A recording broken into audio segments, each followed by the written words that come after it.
Hello everyone, this story is based on fact.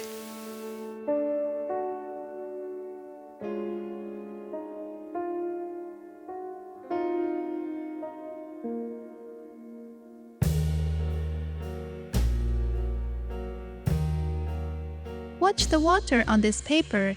It moves without a plan, just like the fog in London back in 1891.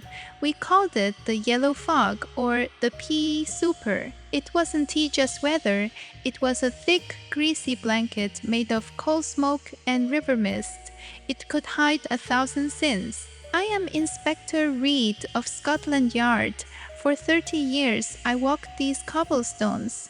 My lungs still feel the soot of those nights. In 1891, London was the center of the world, but in the dark, it was a jungle. People were terrified. Why? Because women were dying, but there was no blood, no knives, no struggle in the mud, just a sudden, silent collapse.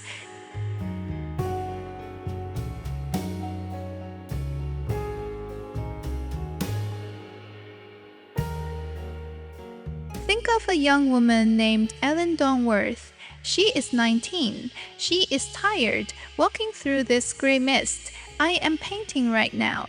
Out of the shadows comes a man.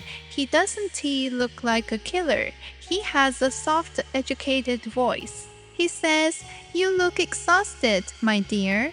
I am a doctor. Take this. It's a tonic I give to my private patients at the hospital." Ellen trusts him. In 1891, a doctor was like a god. She swallows the small white pill. He tips his silk hat, smiles, and disappears back into the gray wash of the fog. 10 minutes later, Ellen is on the ground. Her body begins to change. Her muscles tighten so hard they turn into iron. Her back arches upward until only her head and heels touch the ground. This is the sardonic grin of Strychnine. She is 100% awake, feeling her own muscles crush her lungs until she cannot take a single breath. The killer.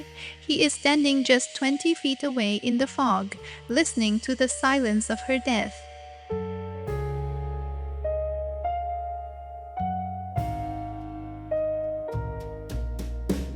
Now, look at these buildings. They look solid and safe, don't they? But behind these brick walls, Dr. Thomas Neill Cream was planning his next experiment. He lived in a respectable room in Lambeth. He had the finest suits, the best tobacco, and a medical degree from McGill University. But Dr. Cream had a sickness. He was a pure narcissist. He didn't just want to kill. He wanted to be the most famous man in London. He wanted to play a game with me. While I am adding the dark lines of these windows, imagine him sitting at the desk, writing letters with a silver pen. He wrote to the police. He wrote to the families of the dead. He even wrote to famous businessmen. "I know who the murderer is," his letter said. "If you don't pay me £3,000, I will tell the world that you are the killer." But here was his fatal mistake. His ego was too big. In his letters, he described the deaths with too much detail. He described things only the person standing in that alleyway could know. He described the exact smell of the poison and the exact way the victim's eyes moved. He was so desperate to be seen as the mastermind that he was writing his own confession.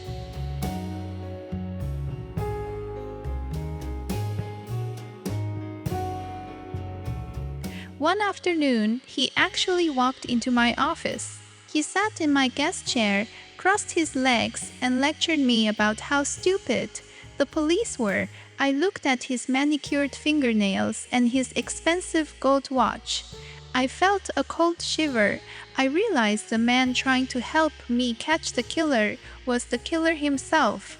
He wasn't helping, he was gloating. "These gas lamps, they are the only light in this dark world I am painting. But in 1891, they didn't bring safety. They only made the shadows longer. We began a global investigation. I sent telegraphs across the Atlantic to Chicago and Canada. The answers came back like a series of hammer blows. Dr. Cream wasn't a new monster. He was an old one. Years earlier, in America, he had poisoned the husband of his mistress. He had been sent to the Joliet prison for life, but he was a master of manipulation. He used his family as money and his gentleman status to get out after 10 years.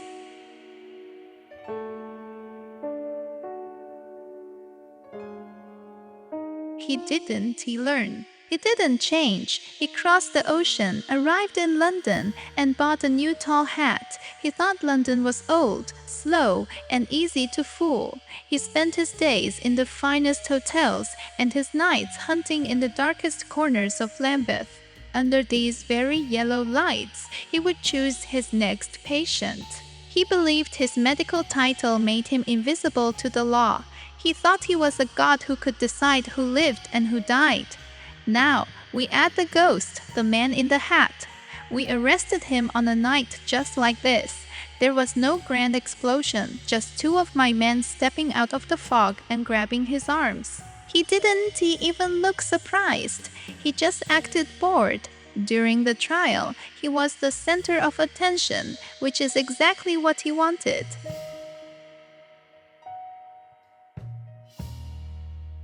But the final act happened on the 15th of November, 1892.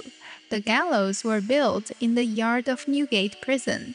The morning air was freezing. A huge crowd gathered outside the walls, waiting in the silence. Dr. Cream walked to the center of the wooden floor. He looked at the rope. He pray. As the black hood was pulled over his face, hiding his cold eyes for the last time, the executioner moved his hand to the lever. In that final millisecond of life, the doctor shouted 3 words that still haunt history. "I am Jack." The trapdoor fell, snapped, the rope ended his life, and his sentence. Was he Jack the Ripper? History says he was in an American prison during the 1888 murders. But the mystery never died. Did he have a double? Did he escape? Or was he simply a man so evil that he wanted to steal the name of the most famous killer in the world? As I finish this painting, look at this man walking away. The paint is drying now. The fog is permanent. In a few minutes, you will leave this room. But remember this, in the mists of London, the man who offers you a cure might be the one carrying your death in his pocket. Good night, and watch the shadows.